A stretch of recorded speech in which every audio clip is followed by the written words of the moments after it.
వర్మ మధ్యలో ఏది అనిపిస్తే అది ఎటువంటి భయం లేకుండా చేసేస్తాడు. అందుకే అతని సినిమాల్లో సోది లేకుండా డైలాగ్స్ స్ట్రైట్ గా ఉంటాయి.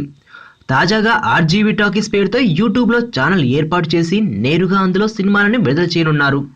ఇదంతా పెయిడ్ ఛానల్గా ఉంటుంది. ఇండియాలో ఓ స్టార్ డైరెక్టర్ మొదటిసారిగా చేస్తున్న ఇటువంటి కొత్త ప్రయత్నాన్ని మెచ్చుకోవాల్సిందే. కొన్ని కథలు తెరకెక్కించలేనివిగా ఉంటాయి. ఆ సినిమాలకి సెన్సార్ సమస్యగా ఉంటుంది. అటువంటి సమయంలో దర్శకులు ఇటువంటి యూట్యూబ్ థియేటర్స్ లో విడుదల చేసుకోవచ్చు.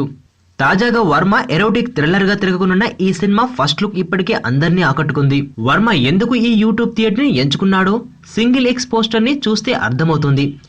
ఈ ఫోజ్ లో ఉన్న సినిమా తెలుగులో సెన్సార్ అవ్వడం కష్టమే. అందుకే యూట్యూబ్ వంటి వాటిని సెన్సార్ సంబంధం లేదు కాబట్టి యథేచ్ఛగా విడుదల చేసుకోవచ్చు. నా కూతుర్ని కిడ్నాప్ చేశారు రిషి. నా కూతుర్ని వెతికి పెట్టగలవా? ఎవరినో పెళ్లి చేసుకొని వెళ్ళిపోయింది. ఇప్పుడు వాళ్ళ కూతురు కిడ్నాప్ అయితే నీకేంట్రా? 2 months బ్యాక్ ఒక చిన్నపిల్ల కిడ్నాప్ అయిందండి. కిడ్నాపా? ఎప్పుడండి?